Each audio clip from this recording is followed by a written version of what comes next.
To Pratap Classes. दोस्तों, Pratap Classes के YouTube channel पर आपका स्वागत है। तो अभी आपको पता है कि राजस्थान पुलिस 2022 की आज 13 मई को पहली शिफ्ट का एग्ज़ाम हो चुका है। तो इसलिए आपको कुछ क्वेश्चन मिले हैं राजस्थान जीके से संबंधित, कुछ कंप्यूटर के मिले हैं, तो कुछ करंट के क्वेश्चन मिले हैं। तो इसके तौर पे मैं आपको उपलब्ध कराऊंगा उनके आंसर की। इससे आपको पता चल जाएगी आपकी तैयारी के क्वेश्चन कैसे वहाँ पर एग्जाम में आपसे पूछे जा रहे हैं। तो इसलिए आपको कुछ मैं आंसर की यहाँ पे उपलब्ध करवाऊंगा। तो सारे विद्यार्थी जल्दी से वीडियो को लाइक और शेयर कर देना, और जो भी विद्यार्थी हमारे इस चैनल पर नहीं हैं तो चैनल को सब्सक्राइब कर लें और इसके पास लगे बेल आइकन का घंटा दबा लें, ताकि हम जैसे वीडियो अपलोड करें उसका नोटिफिकेशन आप तक पहुँच जाएगा। छोटी सी क्लास है। तो पहला क्वेश्चन देखिए कैसे कैसे पूछे गए हैं क्वेश्चन। विजय की पहाड़ी किस जिले में स्थित है? तो आपको सभी को पता है, ज़्यादा हार्ड नहीं था पेपर, थोड़ा सरल ही पूछा गया है क्वेश्चन सारे। तो विजय की पहाड़ी है जयपुर में। भारत का दूसरा जलप्रपात कौन सा है? शिव समुद्रम जलप्रपात। ये सारे क्वेश्चन मैंने करवाए हुए हैं अच्छी तरह से। जो आपको मैंने 35 क्वेश्चनों की सीरीज चल रही थी, सुबह मेरी इंडिया करंट की क्लास चलती है, सारे क्वेश्चन वहीं के वहीं आए हैं जो मैंने बताए हैं, उससे क्वेश्चन आपका बाहर नहीं गया है। पंथी नृत्य कहाँ का प्रसिद्ध है? ये पूछा गया है इंडिया का। तो ध्यान रखना छत्तीसगढ़ का है ये। ख्वाजा मोइनुद्दीन चिश्ती की मृत्यु कब हुई? 1236 में। कब हुई? 1236 में इसकी मृत्यु हुई थी। भारत का सकल घरेलू उत्पाद जीडीपी कितनी है? 7%। ये पूछा गया है। उसके बाद में जयबाण तोप राजस्थान के किस किले में स्थित है? तो आपको पता ही है जूनागढ़ जयपुर में ये तोप सबसे बड़ी तोप है। जयबाण तोप एशिया की सबसे बड़ी तोप है जो जूनागढ़ जयपुर में। ऐसे क्वेश्चन यहाँ पे ज़्यादा कोई ये हार्ड क्वेश्चन नहीं है, सरल सरल पूछे गए हैं। ये देखो कंप्यूटर से संबंधित पूछा गया है। आईएसपी की फुल फॉर्म क्या है? Internet service provider. ये पूछा गया है। कंप्यूटर के पिता, ये पूछा गया है। माउस का आविष्कार किसने किया है? ये भी पूछा गया है। और उसके बाद देखो कालीबंगा सभ्यता किस नदी के किनारे स्थित है? तो वो है घग्गर नदी के किनारे।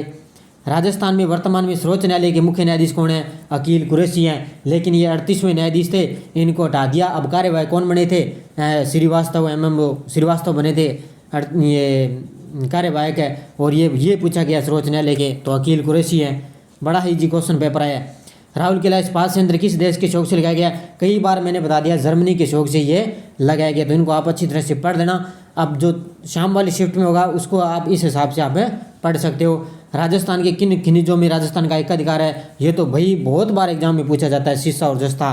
और टाइगर प्रोजेक्ट की शुरुआत कब हुई? 1973 में हुई थी। अब देखो आगे कुछ क्वेश्चन और हैं। मंदिर से संबंधित संत पीपा की गुफा कहाँ पर है? टोंक में है। ये भी पूछा गया है, संत पीपा की गुफा। अब ये देखो नागेश्वर महादेव मंदिर कहाँ पर स्थित है? ये इंडिया से संबंधित पूछा गया, द्वारका में है।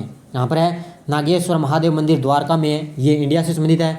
ये देखो बिपिन रावत को पुरस्कार कौन मिला? मरणोपरांत पद्म विभूषण प्राप्त मिला था इनको। मैंने अलग से आपको वीडियो भी दिया था करंट का, कितने अच्छे मैंने क्वेश्चन बताए थे। उसमें पांच व्यक्तियों को क्या है पद्म विभूषण दिया गया था, जो स्वतंत्रता से पूर्व, ये गणतंत्र दिवस के पूर्व संध्या पर पुरस्कार दिए गए। शुगर मिल है, ये पूछा गया है गंगानगर में। गंगाबाई की छतरी कहाँ पर है? भीलवाड़ा में। ये भी मैंने कई बार बताया है। राजस्थान का सबसे बड़ा टीवी टावर जैसलमेर में है। और ये देखो अवनी लेखरा, ये क्वेश्चन पूछा गया है। कितनी बार क्वेश्चन बता दिया आपको अवनी लेखरा से राजस्थान का करंट से संबंधित। तो इनका खेल किस संबंधित है? निशानेबाज से संबंधित है। अब देवेंद्र झाझड़िया, सुंदर सिंह गुर्जर, इनसे आप संबंधित क्वेश्चन पढ़ लेना, क्वेश्चन यहाँ से पूछे जाएंगे। नीति आयोग की स्थापना देखो मैंने करंट में आपको डेली बताता हूँ। 1 जनवरी 2015 को नीति आयोग की स्थापना। अरावली की दूसरी सबसे ऊंची चोटी शेर है। और फूलों की घाटी, ये भी मैंने बता दिया। 5 क्वेश्चनों की मेरी डेली सीरीज चलती है, उसमें से क्वेश्चन आए देखो कितने इंडिया के। फूलों की घाटी है उत्तराखंड, कितने क्वेश्चन आपको मैंने बता दिए। एक ध्यान रखना, उसमें पूछा गया है भी महिला एवं बाल अपराध से संबंधित, ये मैंने पूछा है भी। कोई भी उसमें धारा से संबंधित क्वेश्चन नहीं पूछा गया है। बड़ा इजी क्वेश्चन ये आए हैं। तो कंप्यूटर और रीजनिंग भी बहुत सरल पूछी गई है। तो ये कुछ क्वेश्चन थे, मैंने आपको आंसर की, इसकी जीके की है, करंट की है, तो मैंने आपको उपलब्ध करवा दिया। और इसलिए आपको ये पेपर तो आपको साथ में देते नहीं है, तो इसलिए कई क्वेश्चन ये मिले थे तो मैंने आपको इसमें उपलब्ध करवा दिए। तो धन्यवाद दोस्तों, जय हिंद, जय भारत।